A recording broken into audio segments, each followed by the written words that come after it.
Hey, that logo says Bronze and Modern Gods. I'm John. And I'm Richard. Hello, Richard. How are you? I'm doing good. How are you doing, John? Good. You look so fancy. You just came from a date night with the wife, did you not? Yeah. Sorry, I didn't have time to change. No, that's your commitment to this show, everyone. Speaking of a commitment, why don't you make one by following us at Facebook and Instagram at Bronze and Modern Gods? If you like this video, hit like, subscribe. We love you for it. You know, Richard, Halloween went by, and I forgot to mention it was the birthday of a good friend of ours who passed away a couple of years ago, Adam Schlesinger, who I Mhm. worked with very closely on a lot of projects. And we think of him every week when this show starts because our theme song was written, produced, played by Adam Schlesinger. So the people that always leave comments, who did your theme song? What song is that? You can't buy it anywhere. Adam did it especially for us because that's the kind of guy he was. So I just wanted to make sure we said happy birthday to Adam in paradise, wherever you are, Adam. We miss you. Today, viewer mail. But before we get going, we want to welcome a new sponsor to the show. Richard, it's no secret we're getting older, right? You are. Well, hey, I know how old you are, mister. And thanks to the magic of Google Analytics, I know how old our audience is, too. So this is going to be very relevant, I think. Recent studies have shown men's testosterone levels are dropping substantially since the 1980s. Isn't that weird? About an average of 1% a year? Yeah, think about it. If your father was 30 years old when you were born, Mm-hmm. you would have 30% lower testosterone than he had. Ooh. Low testosterone can have all kinds of health effects on men as well. It can cause you to lose muscle mass in your body, can affect your mood, your memory, even your sex drive. I know, and it can even cause depression in some people. And low Mhm. testosterone is more common the older you get, but it can affect men of any age, though. So we're here to talk about today's sponsor, Let's Get Checked. They are a worldwide leader in home health tests, and with their male hormone tests and home sample collection, it's never been easier to check your testosterone levels at home. Yeah, you can order a testing kit that will be delivered to you in discreet packaging. Once your sample arrives at the laboratory, confidential results will be available for you in your secure online account within 2 to 5 days. These results are reviewed by a clinician, and a member of the Let's Get Checked nursing team may call you with the results. Let's Get Checked laboratories are CLIA approved and CAP accredited. It's a fancy way of saying those are the highest ranks of accreditation. So if you want to test your testosterone levels without having to leave your home, visit trylgc.com/bronze and get 25% off your test with our promo code BRONZE25. All this is linked in the description as well, so you don't have to memorize it. But in case you're that kind of person, you want to visit trylgc.com/bronze and use promo code BRONZE25. And let's get checked. Let's get checked, Richard. We should, shouldn't we? We've been checked. Yeah, yeah, we have. It's not good. But it is time for our hot book of the week. What is it? The hot book this week is Black Panther #5 from 2009. This is the first appearance of Shuri as the Black Panther. We have seen now in several released Wakanda trailers a woman dressed in the Black Panther armor. What do you think? Is it misdirection? You think it's going to be her? I think it's going to be her. I Oh, honestly think it's going to be her. We know she's in the movie, and I think she's going to be taking up the mantle. But I don't think the focus of Wakanda Forever is going to be of her or Black Panther in general. I think the focus is going to be Namor, or as he calls himself, Namor, mm. um, and his struggle against Wakanda in general. So we'll see, um, more than just Shuri as the protagonist in this movie. Well, Ironheart's going to be in this movie as well. But I think it's she is going to take up that role. And as you think of Black Panther, and they move the mantle on to her. And now, whether she can keeps that mantle for more than this movie is something left to be seen. But I think this is a good buy. If you've held on to this book, since all the rumors were swirling around a couple years ago. Hopefully, you can make bank on it now. Um, but yeah, I think this is a pretty good book. CGC, there are 763 copies on the census. There's only 5 newsstand copies total, of which That's one right. This was still a newsstand era book. Oh, wow. tough to get those newsstands. The last sale on GPA was $205 for a 9.8 direct. The 90-day average is 300. Mhm. Newsstands, there haven't been any 9.8 sales at all. The highest 9.6 sale was $900. It was just a Wow. single one. So if you've got a newsstand of this, this may be the time to cash in. Yeah, it might be time to strike with this one. Well, it's that time again. Your favorite time and mine. Time for viewer mail. You've got mail. And Richard, why don't you start us off? You were so talkative today. You go on, take the first. Yeah, too funny. I just noticed the Adventure Comics 300 7.5 on the wall. Yep, right back here. I just got mine back from CGC S75 as well. Well, congratulations. I love that book. I love, and anybody who's listened to the show know I love the Legion of Superheroes. This is the first issue where the book focuses on Legion, and to me, it's an important book. So I actually traded for this particular book. I traded one of my coveted Marvel superheroes number 20s that That's why I had. you have them. Yeah, that's right. It was a great deal. My friend Tom, who's somebody I bought a lot of books, and we do a lot of business back and forth. He wanted a copy, and he had this available, and so we did a trade on it, and I'm very happy. We should mention that piece of viewer mail came from Great Northwest Comics. Thank X, you. Great NW Comics X was his username. My first piece of viewer mail is from Mark LaPuma. The Puma seems like that. John and Richard, I enjoyed your Halloween special. Thank you, Mark. Thank you.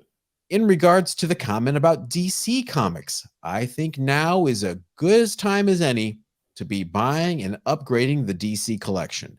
Outside of any potential developments and projects in the newly coined DCU with James Gunn and Peter Safran, these books continue to go undervalued, in my opinion, and the long-term value implications look positive. Swamp Thing 37, Hawkman number 4, Batman 121, House of Secrets 92, Good Strange ones. Adventures, 205 immediately come to mind and are only just a few from the DC catalog to be on the hunt for. Tack on James Gunn's affinity for eccentricities and oddballs, and the potential is there. Yes, I already have my Peacemakers. I have my Judo Masters.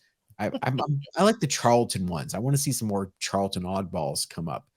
But we thought this was a good jumping off point to share some more underrated DC books that we think people need to be taking a look at. Richard, you have a bunch listed here, and I'm not surprised this first one you have listed here. Because I like the girls on the cover. Yeah, I'm sorry. Good Girl Art is my weak spot. It's what I collect. Legionnaires number 16 from 1994 has this beautiful cover with Saturn Girl showing off What? her assets. Okay. Adam Hughes does a great job on this cover. To me, it's the second best Adam Hughes Legion cover. Number one, of course, is Legion of Superheroes number 23, and that gorgeous cover, Supergirl. This is a book that I find this all the time. It could be had for under $20 still, and you can find it fairly easily. I say pick it up. I mean, this is, when you talk about Adam Hughes covers, most people think of the others, Legion of Superheroes number 23. Yeah. But if you're looking for, in the deep catalog, this is easily one of my favorite covers of his. And for $20, it's a very, very reasonable book to pick up. And 1994, not a huge print run during the crash after the 90s crash. So, and also it's a Legion book. Nobody buys Legion books, no matter what. Sad to say. I know, no matter what Richard and poor Paul Levitz want to. I think another good one in this realm is you've got it listed here in the notes. All Star Comics 58, the first Power Girl. I think it's not really underrated. People are always on the lookout for it, but people love that Power Girl. People don't have a lot of high grade copies of All Star 58. Um, Again, it was a book that, kicked around those dollar bins for decades. Yep. And now we're seeing what happens when these ignored books with key first appearances pop. There's just not enough high grade copies to go around. So even a mid grade copy of All Star Comics 58 is good to have in the old short box. Yeah, I have a 9.2, I think. Brag. Um, it's and I got it for a really reasonable price. I think this is one of those books that if you see, pick up because, eh, Power Girl is not Supergirl, but Power Girl, um, also has assets that, being that may be taken advantage of. You know, What? um, my other another pick, I put through these notes here. Superman number 199 from 1967. This is an interesting book. This is the very first Flash versus Superman race. Uh, it's really cool. Throughout history, there has been this ongoing competition between Flash and Superman as to who is the fastest. Is it the fastest man on Earth, or is it the Flash? And uh, it's they've tied Superman's a lot of a times. dick. Huh? Superman's Superman's a little bit of a dick. Flash has one thing. Let him have this one thing. Would you just Yeah, not have it, please? I know. It's like he can do one thing. He can run fast, and that's about it. Right. Yeah, they tie each other a lot, although every now and then Flash comes ahead and wins, and every now and then, less often, Superman does. But I think people collect themes like this, and this is one of those themes that people like these races. And um, right now, the a 9.6 of this book is pricey, $14,400. That black cover. Yes, yes. That But black cover. you can get a 5.0 for $276 dollars, which is down Mhm. from 308 for the 90-day, or the 12-month average. Raws you can get anywhere from 50 to 100 for a low to mid grade, and this is a nice book to have in your. We're talking about DC books. This is kind of an um, off the beaten track for people. I Uh, see what you did there. A track.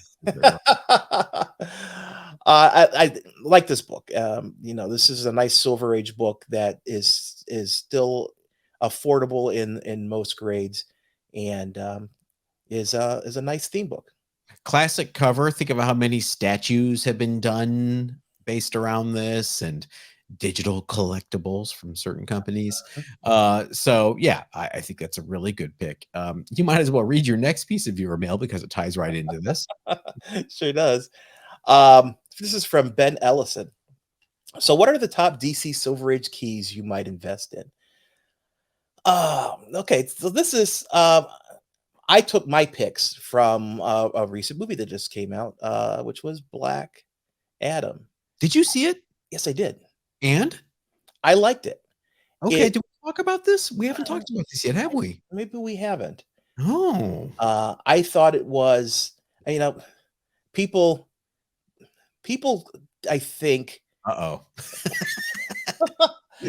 no, it's superhero fans, comic book fans, want to see a reflection of the comic book, and they want movies to be tailored to their level of expectation of the characters. But they have to realize, as comic book fans, we have, in some cases, decades of past knowledge to draw on when we look at a movie. When you And see luggage. and luggage, yeah, right. When you see Dr. Fate, for example, you have an understanding of what Dr. Fate is and the power of that helmet that he wears. You got to convey that to people who have no idea what you're talking about in a 2-hour movie, and things just get altered to fit the time that's available. And you have to be accepting of that because not everything's going to be able to get a Zack Snyder cut that's more detailed. So there's a lot of that in this movie. I think there's people. the writers were trimming down and altering the stories to fit a narrative they could tell in a single movie. Mhm. Um, but saying all that, I thought it was enjoyable. If you're a The Rock fan, or Dwayne Johnson as he likes to call himself, I still think that's The Rock. If you're a Dwayne Johnson fan, this is just a great movie. You get a lot of closest of him. You get a lot of one-liners. You know, he's fighting a difficult fight, but fighting it to his level of morals, which is kind of like every single movie that he does. And it was fun, and I think it sets up a possibility for other movies. I saw the Black Panther. I'm sorry, that Black Adam 2 was greenlit. Mhm. Um, so we'll see a second movie. I'm sure we're going to see some tie-in at some point with Superman, some point potentially with Shazam, but I doubt it. Um, and an extension of the Justice Society. I think that is going to be another super team that is going to have some weight in future either movies or TV shows, whatever properties. And remember, Disney had I'm sorry, sorry, DC has an excellent animated arm, and I could see a lot of animated shows coming from this movie. So in that thought, my picks for top keys right now is Justice League number 21, for example, which is the first Silver Age appearance of Doctor Fate. Doctor Fate in the movie, his helmet is his power. So the helmet is what you follow, and I think that is important. Um, so this is an important key. The first First appearance of Rage Doctor Justice Fate, Society too. first Justice Society, right? Yeah, yeah. And also Brave and the Bold, number 34, the first Hawkman. I think Hawkman. I think the actor who played Hawkman did a great job being aggressive as you picture that particular race. Um, and just being on point. I thought he did a great job. I could see him doing some other movies or TV shows or what have you. I have a couple of Silver Age picks that are along those lines, but they're me, they're a little more oddball. Um, Brave and the Bold 61, which is the first Silver Age Black Canary. Hmm. So first reappearance of her since Flash comics got canceled in the late 40s, and I think that's an underrated key. Also, Justice League of America number 75, which is the first new Black Canary, where they bring her to Earth One. She's the daughter of the original Black Canary, which caused all sorts of problems later on, but nobody cared at the time. And everyone's specking on Zatanna. I think poor Dinah Lance is getting left in the dust. Black Canary is something that I think is always going to be popular, character that's always going to be popular as long as she's in the fishnets, not that awful 1980s costume. I love the fishnets. Yes. Exactly. Why would you mess with the fishnets? So those are a couple of my picks. I also want to mention, since we're talking about the the expected revitalization of the DC cinematic universe, and now we've got a couple people in charge. Sandman has been renewed for a second season. Excellent. Excellent. So that was good news to hear. So everyone that says we don't do enough DC comics, there you go. There's a heap and helping a DC here on the show. My next piece of viewer mail comes from our friend Frog Brawler, who writes, "Love the costumes, guys. I was expecting to see John as Quasar, so I was surprised. Frog, look at the live video from the night before Halloween, and you will see me as Quaz. Richard, I feel your pain of not being able to see. I went through 3 different masks before I found one that I didn't immediately want to throw into the toilet. If you did not see the show, Richard was having trouble with his Nick Fury eye patch. On a different note, convincing your audience to make financially wise decisions is impressive. Maybe you should seek out Fidelity or Vanguard as a sponsor. They're not paying us, so I'm not going to mention them, but I do like Fidelity. I have a few Uh, Fidelity. I have a Vanguard IRA, so I have a Fidelity IRA. Oh, actually I have a Fidelity one too. I have both. We So can have dueling sponsors, and we can give the pros and cons of each one. Seriously though, collecting's great, collecting's fun, but get your priorities in order.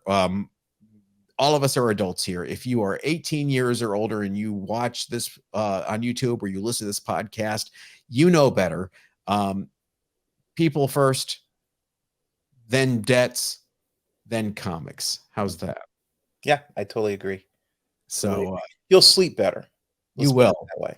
How's it been since you paid everything off? I know I ask you that almost every other week, but Yeah, for those that don't know, I had a large chunk of change that I was going to buy an Amazing Fantasy 15. So we're talking almost 20,000. Yeah, right around $20,000.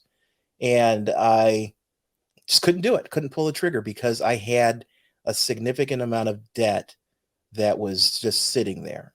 credit card debt, the Credit worst. card debt. Yeah, it was the worst, So I turned around and paid it off. It was I had three different credit cards. I paid them all off. There's a small floating balance on one of them.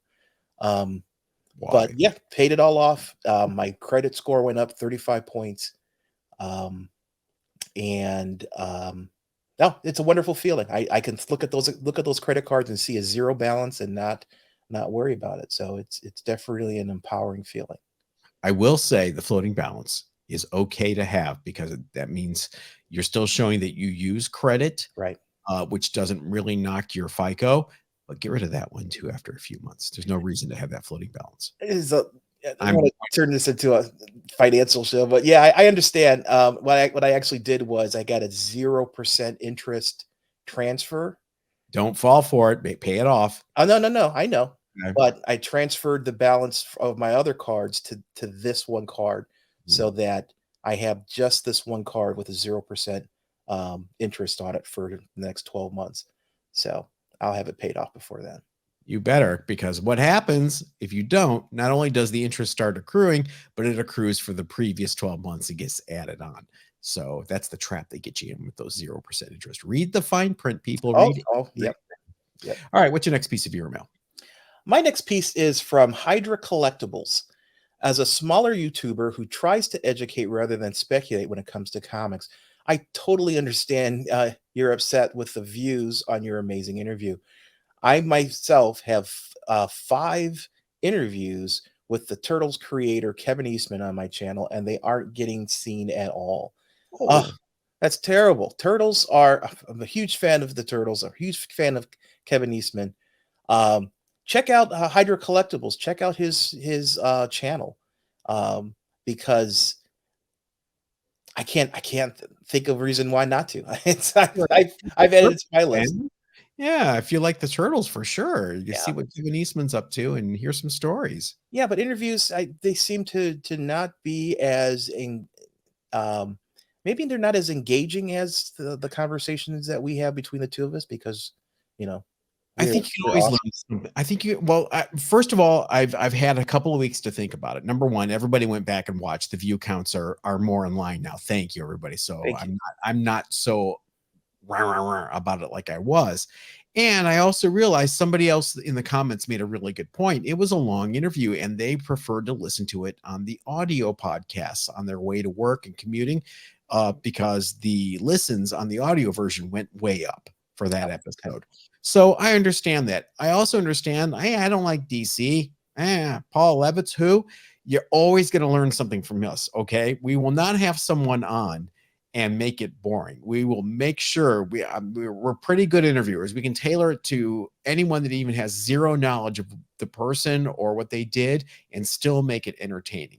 And one last point, I took it as a big compliment that several of you said it took away time from you and Richard. And I think that's actually kind of sweet. Well, thank you. We'll take that. Yes. My last piece of viewer mail is from Comics and Tattoos. Two things I love. Viewer mail. Guys, I need your advice. I want a Hugh Jackman CGC signature. I have a Hulk 180 in a 7.5, but I'm unsure. I have a Wolverine #1 limited series in 9.6. I feel for the price of the signing, I really need a good book to make it worth it. Do I buy a Wolverine #1 9.8, hoping it will come back a 9.8? Or should I go with something like an X-Men 212 or a Wolverine 17 and a 9.8? Less risk, but no guts, no glory?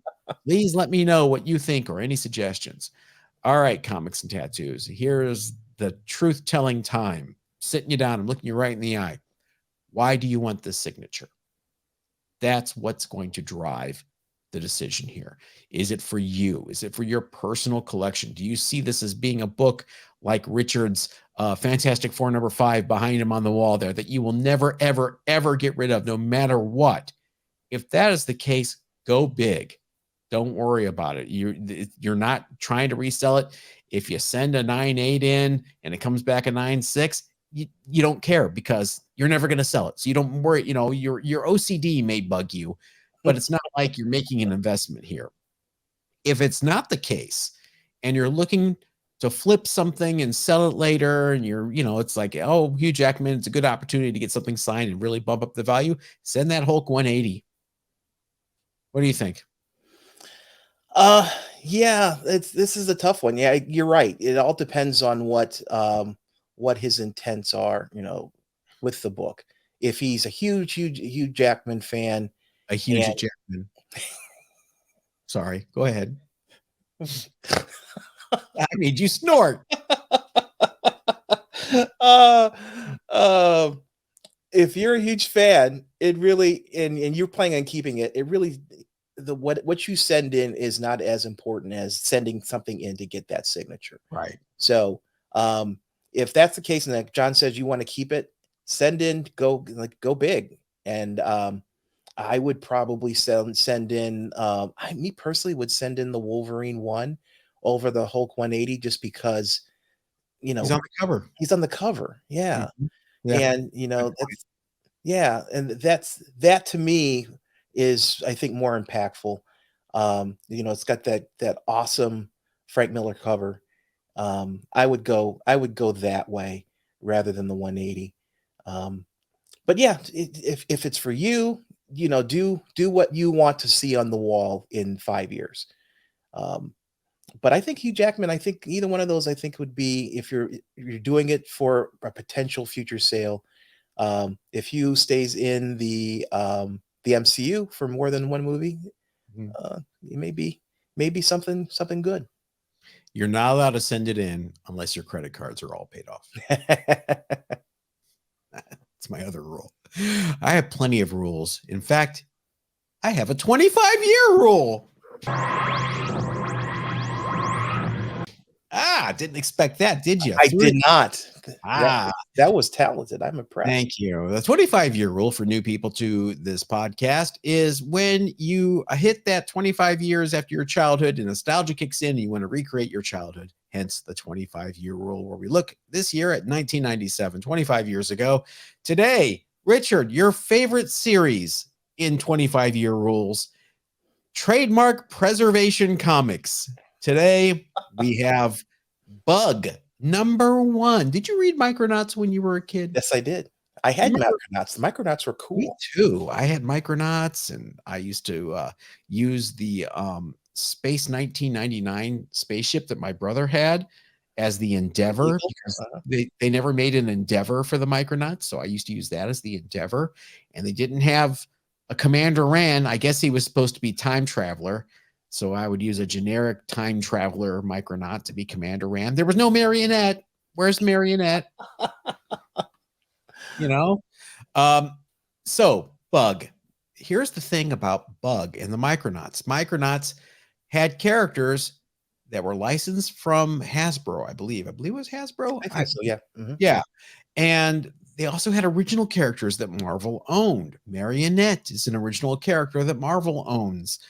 Bug is an original character that Marvel owns. So when the rights reverted back to Hasbro, Marvel has to assert that trademark in some way, shape, or form. Hence, we have Bug one-shot #1 from 1977, right under the 20-year mark of the debut of the Micronauts. I'm telling you, there's a 20-year rule there for copyrights or for trademarks. I've never read Bug #1. I remember being really annoyed with Bug as a kid in Micronauts because tick, every time he had tick dialogue, there was tick in the dialogue balloons, and I would tick, have to read past tick the dialogue like that. Annoying. Not a lot of copies of this on eBay. One was listed for $12, and it sold, but it had a best offer accepted. A CGC 9.8 of Bug Tick #1 sold for $102 in September. What? I was a huge Micronauts fan. I loved the first 12 issues by Michael Golden. Chef's kiss. I love miniatures. I thought the miniatures were cool. It's a shame this will never be reprinted because of, same thing with ROM. The toy rights are tied up. Hasbro is keeping them tight to the vest for some reason. They were going to do some sort of Hasbro movie universe with all these characters, and that went kaplooey. I don't know if I want to see the Micronauts team up with G.I. Joe and ROM. Do you? Oh, that would be cool. I don't think we'll ever see it, but I think it would be cool. Only if Jem and the Misfits show up. Tell you what, if I win the Powerball, I will buy Hasbro just for the purpose of being able to do that. Can I have Jem in the holograms? Yes. Okay. You know what? I don't want Jem in the holograms. I just want the Misfits. The Misfits were cool, man. You have to make some TV show out of it, though.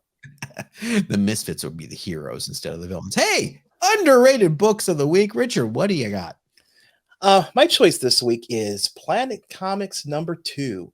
Not the original Planet Comics from 1940, but from 2020. This was put out by Arctic Press a couple years ago. This is a cover, the cover art, and this first story. This is kind of a serials, a set of serial stories. Kelsey Shannon, who the cover art of this is what sold me. It's just absolutely gorgeous. It's this beautiful blue cover with this woman in this red outfit, and she's walking towards you, and it's just a really well framed, well thought out, simple cover, and good girl art. I will just claim that I've fallen for that again. But yeah, so this series was started as the 80th anniversary to the original series, which ran from 1940 to 1953. And as I said, the stories are told as serials. Amazona, who is the main character of the first story, who's on the cover, she's this immortal heroine, and this story. I guess her story was originally told back in the first series, but you never really found out what happened to her. And so this is a continuation of that, and it kind of fills in the information. So it's interesting from that standpoint. This series has had fits and starts. It started, issue 1 came out in 2020. Issue 13 is slated to come out beginning of next year, and in between, every few months it seemed there was an issue that came out. Frequency seems to be getting more and more regular, so hopefully that's something that we're going to see more regular releases. There are no copies of this book on the GPA, so as far as GPA is concerned, this book does not exist. There are only 3 copies. One of them is a 9.8 on the CGC census. So this is a I don't know if it's a low print count book or just hard to come by. You can find raws on eBay every now and then for around $30 to $40. And at that point, I think it's a great price. I mean, if the book is as low print as it appears to be, and it's that beautiful cover, I think it's a nice book to buy at that price range. I wonder if Planet Comics as a title has fallen into public domain. That's a great question. Because what's stopping like everybody else from publishing a Planet Comics at this point? Yeah. I wonder. There's a whole bunch of titles from that era. I wonder if they could be resurrected because they're in public domain. Yeah, because I remember I think it was Blackthorn Comics had a Planet comic at one point with Dave Stevens covers. Yes, they did. So yeah. Hey, guess what that was? What? That was a segue into my underrated book, which is Roach Mill #1 by Blackthorn Comics. Roach Mill was a strange little independent comic from the 80s from the team of Rich Hedden and Tom McWeeny, first published by Blackthorn for 6 issues in 1986. Then it moved over to the big leagues, Dark Horse Comics, for 10 issues between 1988 and 1990. It was kind of a half serious, half comedic comic book about a half man, half roach who was kind of a Punisher, exterminator type character. The art was very heavily influenced by early Mad magazine, Mad comic books, actually, Harvey Kurtzman. Did I force Roach Mill on you when you were coming to the comic shop I managed in the 80s? If I remember correctly, yes, you did. Yeah. Yes. Now that you mention it, I have a specific memory of it. I believe I grabbed people by the collar and forced Roach Mill into their hands at certain points if I knew they would dig it. I always loved this book. I don't know what happened to these guys. Super talented. Roach Mill had a moment where it was a hot book in the 80s in that whole post Turtles independent gold rush, and kind of continues today. I was kind of shocked today when I went and go and looked on eBay. Number one still sells steadily for $10, which I thought for sure it was going to be a $2 or $3 book. And there are no GPA sales for slab copies, just like your Planet Comics #2. So you could be the first and tell your friends, Richard, go get a Roach Mill #1 slab and sell it. That's great. Yeah. Boy. I got it. Go ahead. I'm sorry. No, now I want to I want to pick up a copy just to read it. I got a whole run on eBay of both series, I think like 3 or 4 years ago for $30. Oh wow. That's awesome. So yeah, all 16 issues, and they're great, and it holds up. It's a really fun book. It gets serious at points, which is kind of weird, and then it goes right back to being super wacky and comedic. So if you are looking for a good read, Roach Mill is the way to go. And I don't know if it would ever get adapted. It'd have to be a cartoon. It'd have to be a cartoon. See, when I think of half roach, half human, I think of Wolveroach from Cerebus. There was a little bit of that accusation flung their way when this was out, but they made such a distinctive, different character and tone that went away pretty quick. It was just a surface thing. I loved the Roach Mill logo with the strike through post Ghostbusters, kind of taking that thing. I know there's a few people that mutual friends of ours that I forced Roach Mill upon that will probably have fond memories of that. If you guys have not read Roach Mill, you got to check it out. Yeah, everyone needs a friend like John to force books on them and make you pay your credit cards off. And with that, we are going to leave you for another week. Richard, remind everybody where they can find us, please. On Facebook and Instagram, they can find us at Bronze and Martyr Gods, or on the website, bronzeandmartyrgods.com. And you guys have fun this week, and we will catch you next time. Yep. Everybody stay safe.